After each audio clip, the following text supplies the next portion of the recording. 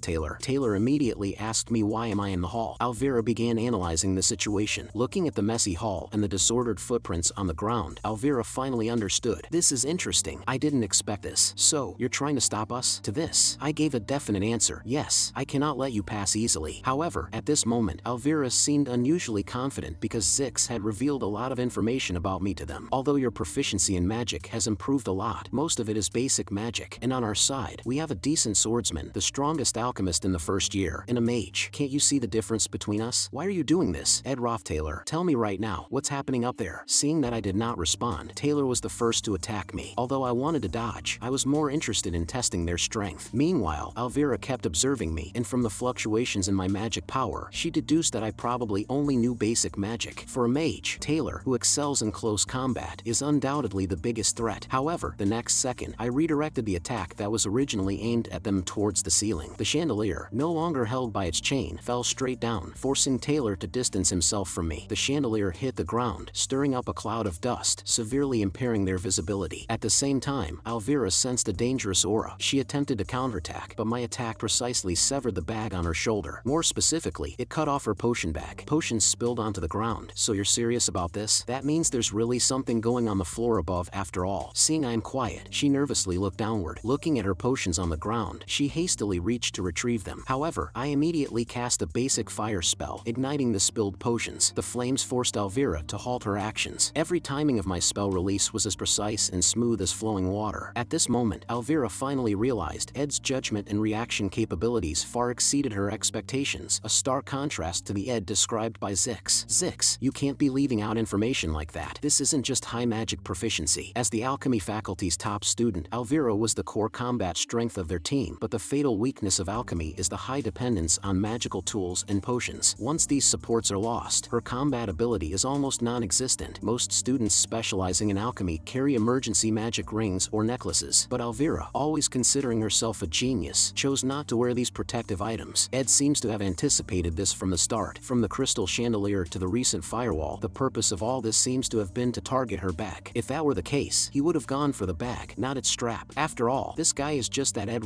Taylor. However, at this moment, Elvira still had some trump cards left to use. She summoned a spirit rabbit and cast fire resistance and berserk spells on it. At the same time, Ela joined the fight, trying to extinguish the flames. Just the next second, a wind blade came at her, leaving Ela no time to react. Luckily, Taylor was there to shield her in time. Taylor knew that Ed was using this to restrain him. Taylor, you think you can take him down if you get closer? Elvira asked, which confuses Taylor. If yes, then go. Just then, Elvira completed her spell casting, and a berserk rabbit charged straight at me. It doesn't matter if I think I can, I have to. At the same time, she took off her magic-resistant cloak, draped it over herself, leaped over the firewall, and retrieved the scattered items. Seeing this, I need to act quickly, so I release Windblade spell towards her. With the items in hand, Elvira appeared more confident. Then, she threw a bottle of mixed potion. This is a special potion made from diced night butterfly flowers and gall mushrooms. When magic is released, the potion produces a special effect that can suppress magic power and eliminate the manifestations of magic, and temporarily subdues the products that result from magic formulas. That is to say, my magic power is now being suppressed. Acting like you're fine? We've got a warrior on our side. Now's your chance. Taylor, seeing this situation, I immediately chose to retreat backward, as I had already prepared for this. Then, I directly kicked over a barrel of oil nearby. The oil spilled, and the moment it contacted the burning oil, the flames surged dramatically. Taylor was taken aback seeing the flames. Elvira thought Ed was insane, because if the fire spread, all the students here would be engulfed in flames. At this time, Taylor decided not to hesitate any longer and used his newly learned skill, Elemental Chop, to end everything before any casualties occurred. Suddenly, Elvira noticed something was amiss. Is the window open? All the smoke was escaping through the window, and all flammable items had already been moved away from the scene. Could all this have been calculated by Ed? There must be more to this. She immediately signaled Taylor to stop. Just then, I pulled out my bow and arrow, aiming at Taylor. Taylor was full of confidence, believing he could block this attack. However, the arrow deviated in flight, and the target was not Taylor, but Ela. Ela couldn't even use basic defense at this moment. She couldn't dodge this arrow. When the arrow was only a fist's distance away from her, it suddenly stopped. It was Elvira who used control magic. After doing all this, Elvira finally breathed a sigh of relief. That was close. She used the claw hand, a magical device that can pull small objects within sight into the tool. At this moment, she noticed a piece of cloth tied to the arrowhead. Was Ed holding back all along? Wait, Taylor, be careful. I'm sure he has another trick up his sleeve. Meanwhile, I parried Taylor's attack with my bow and arrow, knowing in my heart that my task was nearing its end. end. Soon, I heard noises coming from the second floor. The second floor boss Gloomy Clebius had escaped. With this, my mission was successfully completed. Immediately, Taylor struck and sent me flying. Seeing this, Alvira was confused. What the hell is his deal? He stared at me, angrily asking, why would you do this? Alvira carefully recalled the entire battle process, and she finally understood. Ed had been playing us from the start. If Ed really wanted to finish them off, he could have hidden in the shadows, using the crystal chandelier for a sneak attack, rather than standing openly here to block them. And every step he took afterwards was very calculated, each detail filled with doubt. Are you done now? If you're done, go up now. Stop yapping at me, I told them. This left Taylor momentarily stunned. Just now you were desperately stopping us, and now you let us go up without saying anything? Alvira immediately questioned me. Why did you let us off? I'm not leaving this place without knowing why. Answer me. Why did you let us win? I know Alvira's personality, but I didn't plan to answer her, letting her speculate wildly. Just then, the door was slowly pushed open. The persimmon flower pin was her choice after thinking it over for the whole night restlessly. And the white knight who was supposed to be in the garden, yet he lay on the ground in tattered clothes, covered in blood, after being attacked by a suspicious group of people. This scene made Janica lose control instantly. It would be a lie to say that something didn't feel right. He may caught up in some unexpected trouble. However, from his simple life to the way he showed himself during the subjugation of Glaskin, no matter how big or small the job is, Ed